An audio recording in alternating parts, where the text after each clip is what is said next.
Desain iPhone ini cukup elegan untuk ukuran saat ini. Walau terkesan sedikit jadul, namun build quality material yang disematkan pada iPhone 1 ini tidak bisa dibohongi. Update iOS pun masih didukung hingga kini. Apa itu? Ya, iPhone X alias iPhone X. iPhone dengan pelopor desain layar poni ini pada saat awal perilisannya cukup banyak mengejutkan banyak orang karena pada saat itu desain iPhone masih sama. Ya, itu-itu saja. Tombol home di tengah khas iPhone terdahulu. Dan setelah hampir 6 tahun yang lalu dirilis, apakah iPhone X ini masih relevan untuk dipakai hingga tahun 2023 ini? Mari kita bahas dan ulas secara ringkas.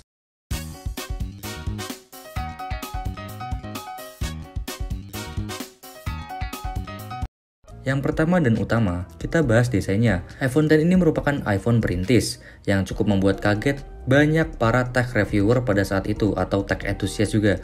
Bagaimana tidak, ini adalah iPhone pertama yang mengusung konsep layar poni, yang dimana pada saat itu iPhone masih terkenal akan prinsipnya yang kukuh tidak akan mengikuti tren layar poni ini. Untuk depan ini ya tentu saja layar ya, dengan bentang 5,8 inci.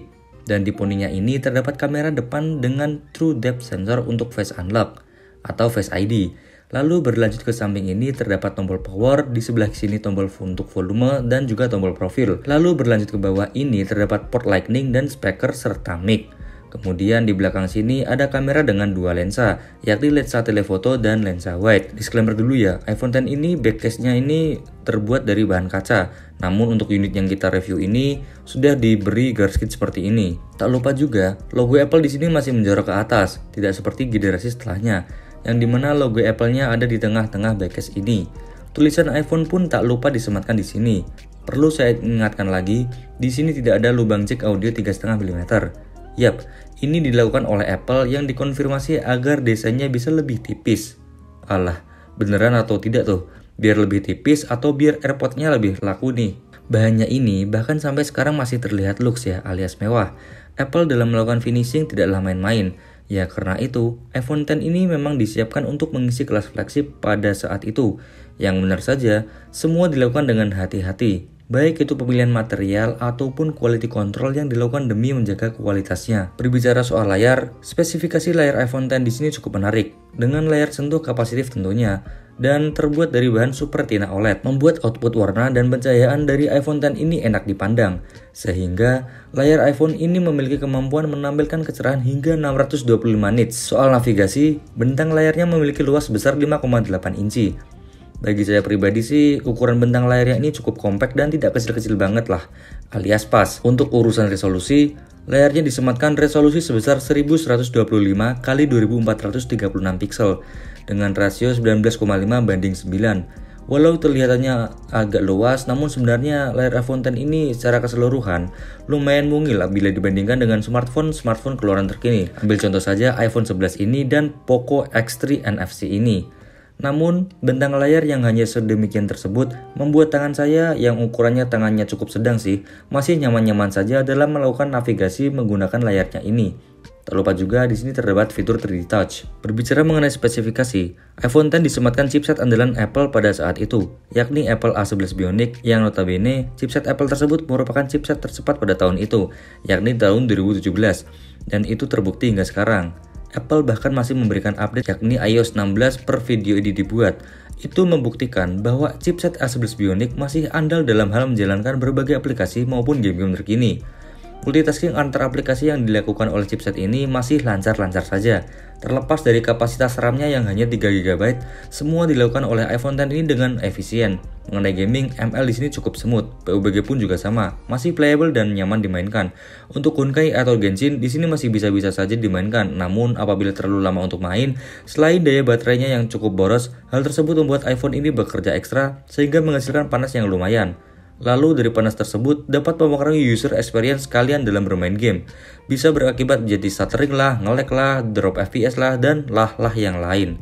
Intinya jeroannya sih masih bisa-bisa saja ngejar performa. Namun itu tidak diimbangi dengan daya tahan dan manajemen baterai yang memadai untuk sekarang. Untuk softwarenya ya, alias update iOS, iPhone X sudah terdukung hingga iOS 16. Yang saya asumsikan masih mendapat update iOS hingga iOS 17 atau bahkan 18. Ini cuma pendapat pribadi saja ya, jangan dijadikan patokan. Lalu soal baterai, iPhone X ditenagai dengan daya baterai sebesar 2716 mAh. Yap, tidak sampai 3000 mAh. Kalau dulu sih pas awal-awal masih awet-awet saja ya. Akan tetapi untuk sekarang, daya baterai ini cukup kecil dan SOT yang didapat pun cukup kecil juga. Untuk pengisian daya apabila digunakan dalam skema pemakaian standar, biasa gitu, maksudnya sosmedan, streaming sesekali, dan gaming tipis-tipis, membuat iPhone X ini 2 kali pengisian daya alias pengecasan. Sehari 2 kali cas maksudnya, bisa 3 kali kalau kalian sangat intens sekali dalam beraktivitas menggunakan iPhone X ini atau menyalakan semua fitur-fitur yang ada. Selanjutnya mengenai kamera. Ya, apa sih yang kita harapkan dari iPhone X ini? Ya banyak lah. Dengan kamera utama di sini, yang keduanya yakni lensa telefoto dan lensa wide-nya ditenagai dengan resolusi sebesar 12 megapiksel, membuat iPhone ini tidak kalah apabila disandingkan dengan kualitas kamera smartphone kekinian.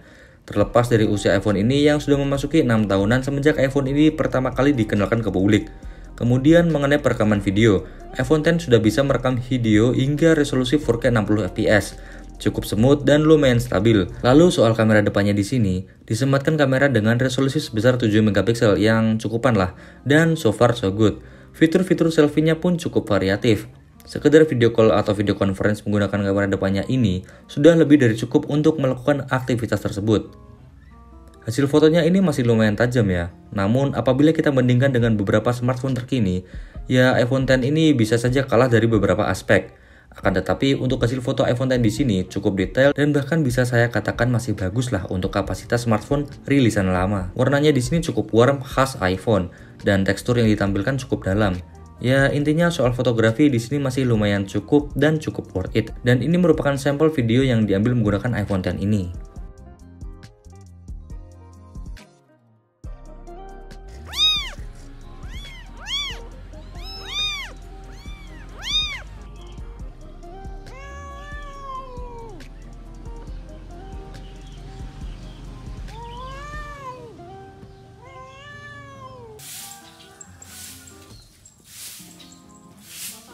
Berkaca dari siklus-siklus smartphone flagship terdahulu, iPhone X ini sudah memasuki fase expire. Ya walaupun gak expire amat sih, namun Apple di sini masih memberikan dukungan iOS hingga saat ini, yang saya asumsikan masih mendapat update iOS hingga tahun ini atau bahkan tahun depan. Ini cuma asumsi pribadi saja ya. Nah yang kalian tunggu-tunggu nih masih worth it atau tidak sih? Jawabannya kembali kepada kebutuhan kalian masing-masing. Yang selanjutnya akan saya bagi menjadi 2 sudut pandang. Sudut pandang yang pertama di sini ialah kalian sebagai user atau pengguna iPhone X sejak dulu atau beberapa bulan yang lalu. Menurut saya iPhone X ini masih cukup piawai kok dalam penggunaan sehari-hari, entah itu sosmed, browsing, bahkan streaming. Namun perlu dicatat, untuk gaming, iPhone X ini sudah cukup kewalahan dari segi suhu dan daya baterai, yang dimana kedua hal tersebut tentunya mempengaruhi user experience kalian dalam bermain game. Bisa sih bisa, namun suhunya dan daya baterai yang lumayan kecil membuat iPhone X ini memiliki kekurangan yang signifikan dari segi baterai. Saran saya sih, apabila kalian masih nyaman-nyaman saja dengan iPhone X kalian yang sekarang, ya sudah dipakai dulu, tidak apa-apa. Karena iPhone X ini masih bisa-bisa saja digunakan untuk aktivitas keseharian. Namun apabila kalian sudah mulai tidak sabaran atau tidak tahan dengan daya baterainya yang mini tersebut, opsi upgrade merupakan opsi yang relevan. Berlanjut ke sudut pandang yang kedua, yakni kalian sebagai orang yang akan meminang atau membeli iPhone X ini. Langsung saja ke saran ya, mengingat iPhone X ini yang sudah cukup berumur dan soal harganya yang bisa dibilang belum murah-murah amat bagi sebagian kalangan, membuat iPhone X ini kurang worth it untuk dibeli. Kok bisa bang? Alasannya yaitu tadi, soal iPhone yang sudah berumur dan daya baterai yang luar biasa lumayan boros, dan untuk harganya sendiri masih cukup tinggi bagi sebagian orang. Akhir kata, iPhone X ini per video ini dibuat yakni Februari 2023 memiliki rentang harga 3,5 hingga 4 jutaan yang dimana semua itu tergantung kondisi, kelengkapan, serta memorinya. Hal tersebut membuat iPhone ini tidak worth it apabila kalian jadikan daily driver untuk saat ini bahkan nanti. Balik lagi ke sudut pandang yang saya simpulkan tadi ya, saran yang lebih relevan ialah untuk ditabung lagi dan mulailah lirik-lirik iPhone XR atau iPhone 11 yang tentunya lebih mudah dan lebih panjang usia pemakaiannya. Dan itulah video tentang iPhone X ini. Dan tetaplah ingat, setiap ada kelebihan pastinya ada kekurangan, setiap ada kekurangan pastinya ada kelebihan.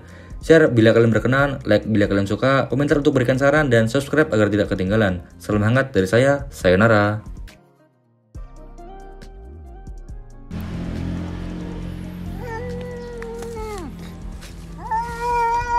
Oh.